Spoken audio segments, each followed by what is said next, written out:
Երեկ երեկոյան ուժեղ կարկուտն այս անգամ Լոռու և Տավուշի մարզերում զգալի վնասել է այգիներն ու ցանկատարածքները։ Ըստ ականատեսների, շուրջ 30 րոպե տևողությամբ կարկուտը վնասել է բանջարանոցները, տնամերձերն ու հատապտղի դաշտերը։ Կարկուտը չի խնայել նաև բնակֆոնդը։ Ցանքն ընդհանուր մարդկանց ոչնչացրել, բացի այդ տանիքներն է լրիվ մոտավորապես մի 70-80%-ի տանիքներն է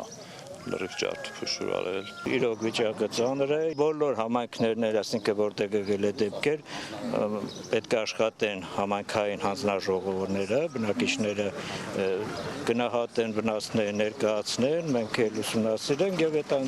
ընդհանուր տեղով ներկայացնենք արդեն կառավարությանը։ Արջիս, Լճկաձոր, Այրում, Պտղավան, ավելի քան 10 գյուղ Տավուշի մարզի Նոյեմբերյանի, մոտ 10 էլ Լոռու մարզի Թումանյանի տարածաշրջանում գյուղացիները սպասվող բերքի անդառնալի վնասներ են կրել։ Համայնքներում այսօրվանից սկսել են աշխատել միանգամից 2 գերատեսչությունների, տարածքային կառավարման և արտակարգ իրավիճակների ու գյուղատնտեսության նախարարության խմբերը։ Աշխատանքային այցով Լոռու մարզ մեկնած գյուղատնտեսության նախարարն ամեն րոպե սպասում է վնասների մասին զեկույցներին։ Վնասներ կան։ Հիմա մեր անձնաժողովները, աշխատանքային խմբերը, մարզպետարանը, գյուղնախարարության, իմ տեղակալներն են այստեղ, ուսումնասիրում են ուրեմն վնասի ծավալները եւ համապատասխան ակտեր կազմվի։ Անասնապահությամբ հայտնի Լոռու մարզում գյուղնախարարին հետաքրքրում էին կաթի արտադրության ծավալները, ինչպես լուծել երկրում կաթի փոշու պահանջարկի ամբողջական բավարարման խնդիրը։ Մեր պահանջարկը մոտավորապես 3000 տոննայի սահմաններում է, իսկ դրա